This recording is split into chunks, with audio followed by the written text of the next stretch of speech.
ओम शांति। 31/12/2024 बाबा के महावाक्य हैं। बाबा कहते हैं, मीठे बच्चे, बाप जो रोज रोज पढ़ाते हैं, यह पढ़ाई कभी मिस नहीं करनी है। इस पढ़ाई से ही अंदर का संशय दूर होता है। प्रश्न है, बाप के दिल को जीतने की युक्ति क्या है? उत्तर, बाप के दिल को जीतना है तो जब तक संगम युग है तब तक बाप से कुछ भी छिपाओ नहीं। अपने कैरेक्टर्स पर पूरा पूरा ध्यान दो। अगर कोई पाप कर्म हो जाता है तो अविनाशी सर्जन को सुनाओ तो हल्के हो जाएंगे। बाप जो शिक्षा देते हैं यही उनकी दया, कृपा व आशीर्वाद है। तो बाप से दया व कृपा मांगने की बजाय स्वयं पर कृपा करो। ऐसा पुरुषार्थ कर बाप के दिल को जीत लो। ओम शांति। अभी रूहानी बच्चे यह तो जानते हैं कि नई दुनिया में सुख है, पुरानी दुनिया में दुख है। दुख में सभी दुख में आ जाते हैं और सुख में सभी सुख में आ जाते हैं। सुख की दुनिया में दुख का नाम निशान नहीं। फिर जहाँ दुख है वहाँ सुख का नाम निशान नहीं। जहाँ पाप है वहाँ पुण्य का नाम निशान नहीं। और जहाँ पुण्य है वहाँ पाप का नाम निशान नहीं। वह कौन सी जगह है? एक है सतयुग, दूसरा है कलयुग। यह तो बच्चों की बुद्धि में जरूर होगा ही। अभी दुख का समय पूरा होता है और सतयुग के लिए तैयारी हो रही है। हम अभी इस पतित छीछी दुनिया से उस पार सतयुग अर्थात राम राज्य में जा रहे हैं। नई दुनिया में है सुख, पुरानी दुनिया में है दुख। ऐसा नहीं जो सुख देता है वही दुख भी देता है। नहीं, सुख बाप देते हैं, दुख माया रावण देता है। उस दुश्मन की एफिजी हर वर्ष जलाते हैं। दुख देने वाले को हमेशा जलाया जाता है। बच्चे जानते हैं जब उनका राज्य पूरा होता है तो फिर हमेशा के लिए खल्लास हो जाते हैं। 5 विकार ही सबको आदि मध्य अंत दुख देते आए हैं। तुम यहाँ बैठे हो तो भी तुम्हारी बुद्धि में यही रहे कि हम बाबा के पास जाएं।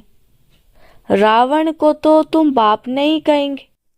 कब सुना है रावण को परमपिता परमात्मा कोई कहते हो? कभी भी नहीं। कई समझते हैं लंका में रावण था। बाप कहते हैं यह सारी दुनिया ही लंका है। कहते हैं वास्को डिगामा ने चक्र लगाया स्टीमर व बोट के द्वारा। जिस समय उसने चक्र लगाया उस समय एरोप्लेन आदि नहीं थे। ट्रेन भी स्टीम पर चलती थी। बिजली अलग चीज है। अब बाप कहते हैं दुनिया तो एक ही है। नई से पुरानी, पुरानी से नई बनती है। ऐसे नहीं कहना होता है कि स्थापना पालना विनाश।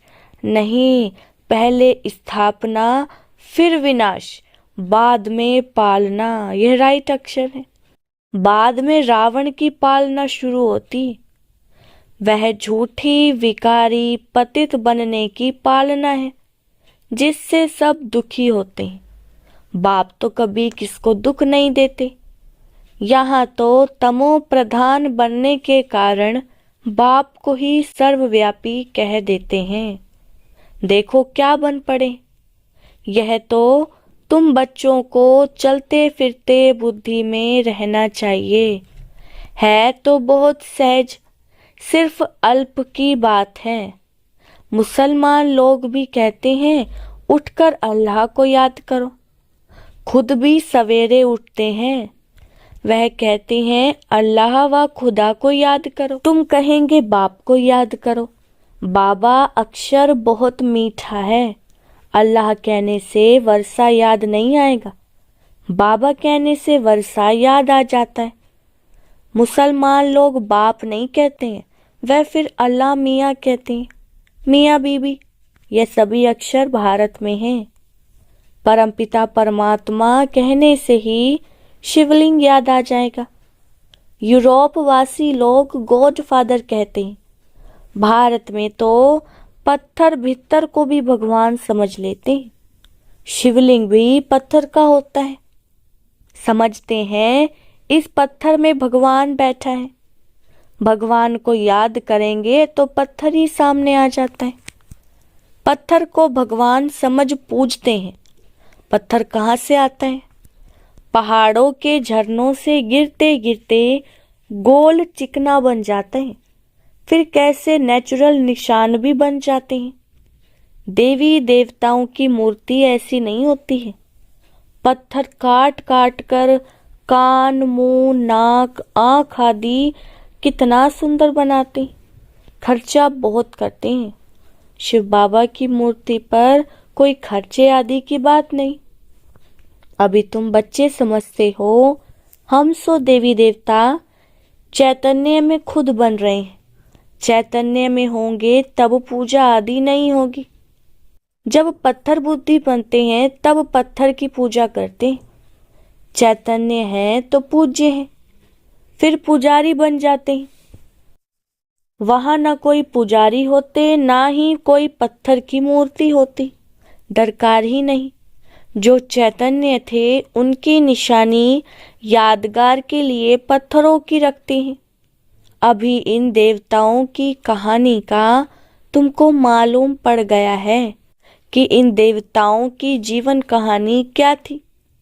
फिर से वही रिपीट होती है। आगे यह ज्ञान चक्षु नहीं था तो जैसे पत्थर बुद्धि थे। अभी बाप द्वारा जो ज्ञान मिला है, ज्ञान एक ही है, परंतु उठाने वाले नंबरवार हैं। तुम्हारी रुद्रमाला भी इस धारणा के अनुसार ही बनती है। एक है रुद्रमाला, दूसरी है रुंडमाला। एक है ब्रदर्स की, दूसरी है ब्रदर्स और सिस्टर्स की।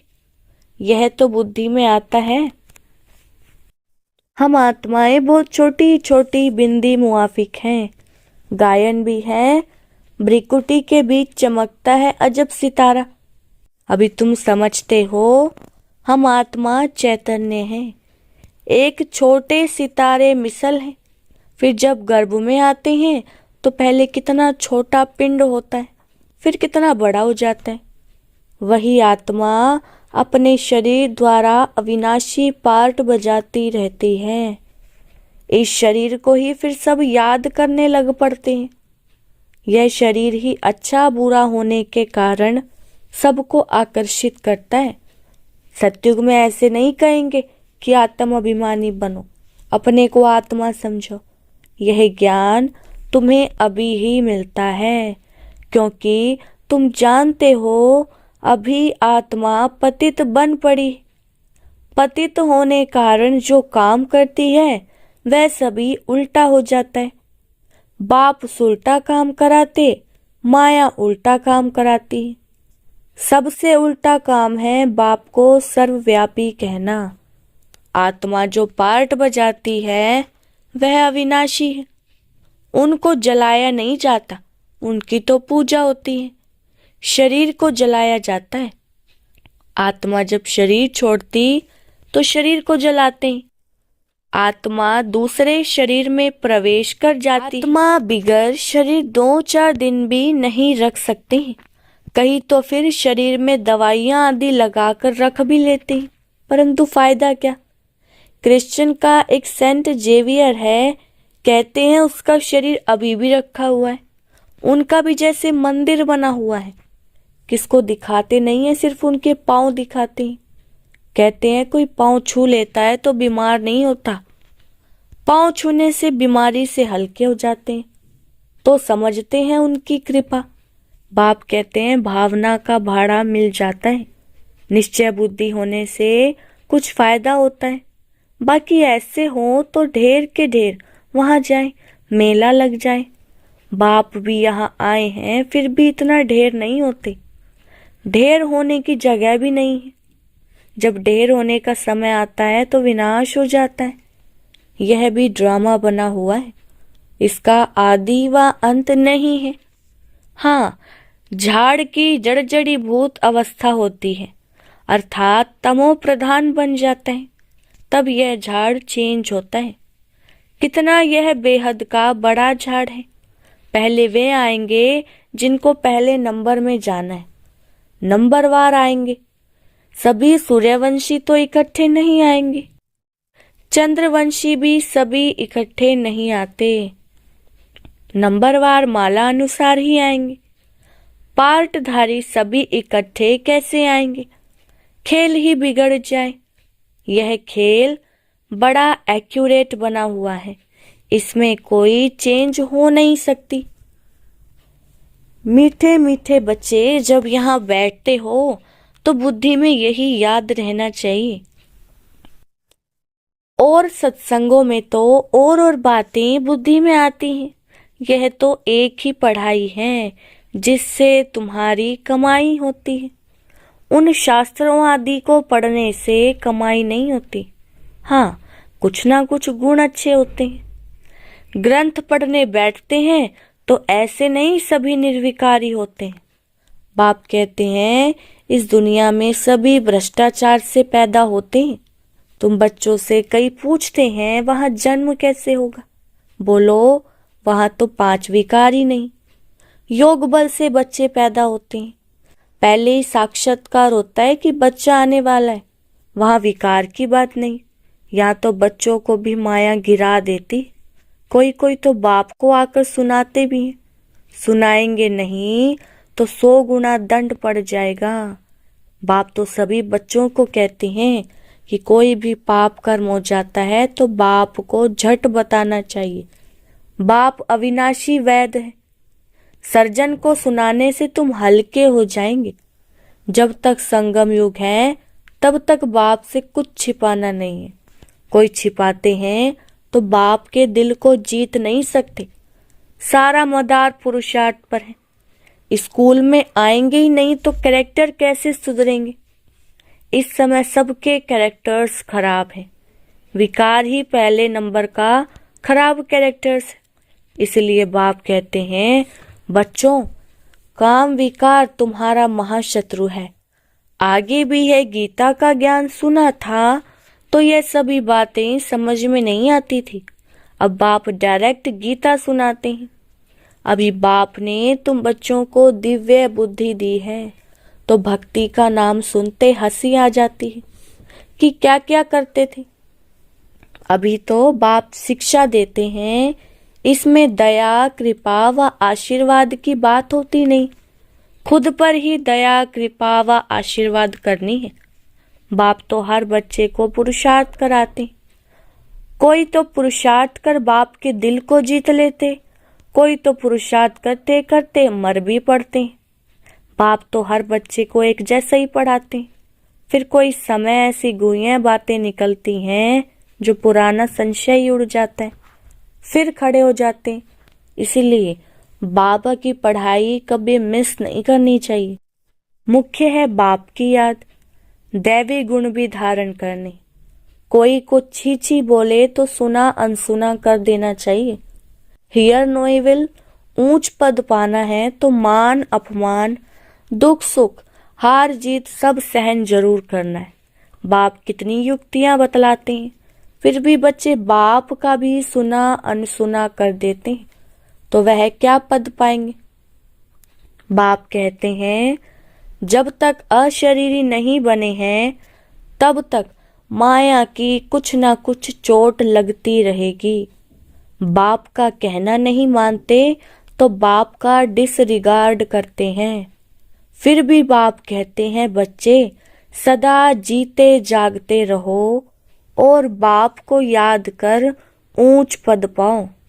अच्छा, मीठे मीठे सिखिलदे बच्चों प्रति मात पिता बाप दादा का याद प्यार और गुड मॉर्निंग। रूहानी बाप की रूहानी बच्चों को नमस्ते। हम रूहानी बच्चों की रूहानी बाप दादा को नमस्ते नमस्ते, गुड मॉर्निंग। धारणा के लिए मुख्य सार। फर्स्ट पॉइंट है, कोई भी उल्टी सुल्टी बातें करें तो सुना अनसुना कर देना है। Hear no evil. दुख सुख मान अपमान सब कुछ सहन करना है। दूसरा, बाप जो सुनाते हैं उसे कभी सुना अनसुना कर बाप का डिसरिगार्ड नहीं करना है। माया की चोट से बचने के लिए अशरीरी रहने का अभ्यास जरूर करना है। वरदान, बाप समान रहमदिल बन सबको क्षमा कर स्नेह देने वाले मास्टर दाता भव। विस्तार है, जैसे बाप को रहमदिल मर्सीफुल कहते हैं, ऐसे आप बच्चे भी मास्टर रहमदिल हो। जो रहमदिल है वही कल्याण कर सकते हैं, अकल्याण करने वाले को भी क्षमा कर सकते हैं। वह मास्टर स्नेह के सागर होते हैं। उनके पास स्नेह के बिना और कुछ है ही नहीं। वर्तमान समय संपत्ति से भी ज्यादा स्नेह की आवश्यकता है। इसीलिए मास्टर दाता बन सबको स्नेह देते चलो, कोई भी खाली हाथ ना जाए। स्लोगन है, तीव्र पुरुषार्थी बनने की चाहना हो तो जहाँ चाह है वहाँ राह मिल जाएगी। अच्छा, ओम शांति।